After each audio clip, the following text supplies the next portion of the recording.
Canadian and U.S. negotiators met in Washington yesterday to advance talks on a new trade and security framework. President Donald Trump, meanwhile, has turned his attention to domestic flashpoints. This week he attacked ABC and NBC as fake news, suggesting they should lose their licenses or pay millions for broadcast rights, and criticized Illinois Governor J.B. Pritzker over Chicago's weekend gun violence, promising, "Stay tuned." Trump has also fired senior officials including the Defense Intelligence Agency chief and CDC director Susan Montz, whose abrupt ouster prompted multiple resignations at the agency. Security deployments have also expanded. More than 1,100 National Guard troops were sent to Washington, D.C. with authority to carry weapons, and Trump has threatened to extend similar actions to Democrat-led cities, such as Chicago and Baltimore. Abroad, the U.S. dispatched 8 warships, including a nuclear submarine, to waters near Venezuela under an anti-drug mission. While Washington's focus remains on domestic confrontation, Prime Minister Mark Carney is in Europe pledging billions in defense, deepening NATO deployments, and striking critical minerals deals with Germany. Carney opened his trip in Kiev, where he arrived on Ukraine's Independence Day to pledge more than $1 billion Canadian in new assistance. The package includes armored vehicles, artillery shells, and a landmark co-production deal to manufacture drones with Ukrainian partners. Canada will not only continue to supply arms, Carney said, we will build with Ukraine so that the arsenal of democracy grows stronger inside Ukraine itself.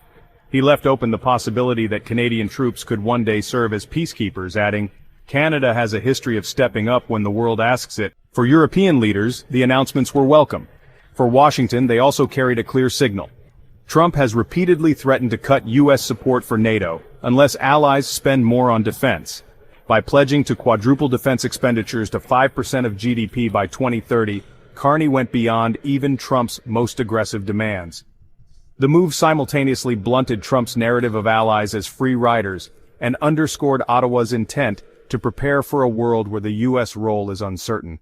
Investors noted that the commitment, if carried through, would lift Canadian defense budgets to historic highs, boosting aerospace and shipbuilding demand, but also tightening Ottawa's fiscal room for social spending.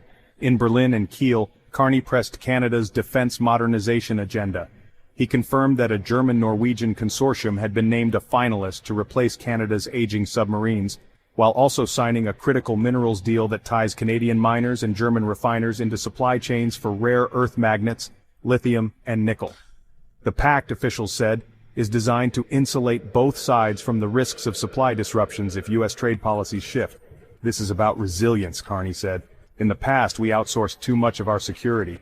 Today, Canada is stepping up with Europe to build it together. Analysts viewed the Minerals Pact as both a hedge against Trump's protectionist instincts and an industrial boost to Canadian mining firms eyeing Europe as a long-term customer base. The trip culminated in Latvia, where Canada has commanded NATO's multinational brigade since 2017. At the Adasi base, Carney announced the extension of Operation Reassurance until 2029, the country's longest overseas deployment since Korea.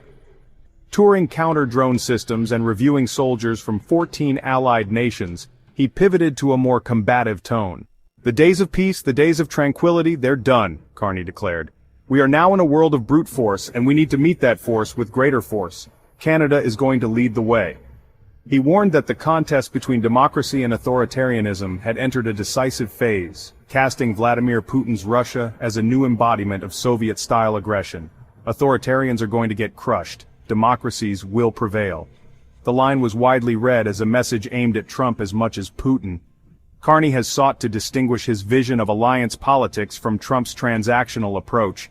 If we're going to deter Russian aggression in Latvia and across Europe, if we're going to secure lasting peace, Canada must do so from a position of strength, he said. Carney's emphasis on strength was grounded in numbers. Ottawa is set to quadruple defense spending by 2030 to reach NATO's 5% target, a level that would push Canada's military budget to heights not seen since World War II.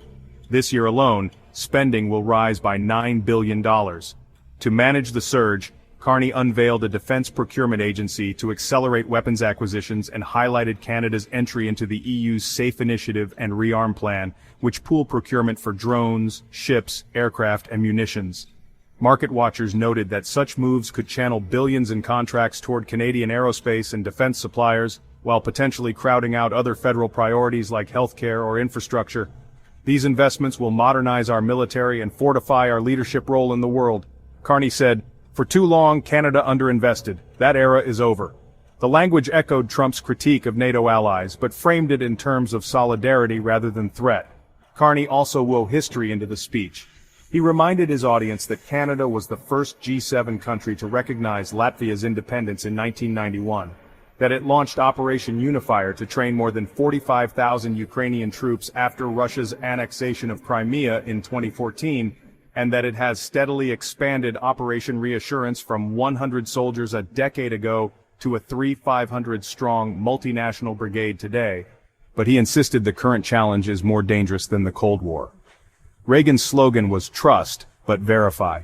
Carney said, "But Putin is not Gorbachev. He seeks darkness, not glasnost. He seeks empire, not peace. We can't trust but verify with Putin. We must deter and fortify." The comparison again carried a double edge. Trump has publicly praised Putin and questioned NATO's relevance, alarming allies who rely on the U.S. security umbrella. By invoking Reagan, a Republican who strengthened NATO while negotiating with Moscow, Carney implicitly cast Trump as an outlier in the Western tradition. For investors, the contrast underscored why European governments are accelerating rearmament regardless of who occupies the White House. Markets have so far absorbed Canada's defense commitments without major disruption. But the scale of Carney's plans raises questions. Lifting defense outlays to 5% of GDP would transform Canada's fiscal profile, increasing debt issuance and forcing Ottawa to rebalance long-term budget priorities. Defense industry stocks in both Europe and North America stand to benefit from procurement surges, while mining firms tied to the minerals pact with Germany could see structural demand. Carney, a former central banker, argued the costs are unavoidable. "We are at a hinge moment in history," he said. "Leadership will be measured not only by the strength of our values, but by the value of our strength." Carney closed in front of the assembled NATO flags, underscoring unity in the face of division. This is the strength on the very front line in the struggle between authoritarianism and democracy, between freedom and fear, he said. "And in no small part because of your service and sacrifice, this is a struggle that we will win because we are stronger together." The remarks capped a trip that positioned Canada as one of the first allies to both meet and exceed Trump's calls for higher defense spending, but on terms that counter his narrative of retreat. In doing so, Carney drew a sharp contrast. Where Trump sees NATO as a burden, Canada is betting that its security and prosperity depend on making the alliance stronger. That's all for this video. Thank you for watching. As an independent channel, we don't have corporate backing. We rely on your support to keep going. If you found this video valuable, please give it a thumbs up and leave a comment below. It really helps more people find our work. Thank you so much for being part of our community. Check out the next video on your screen. We picked it just for you.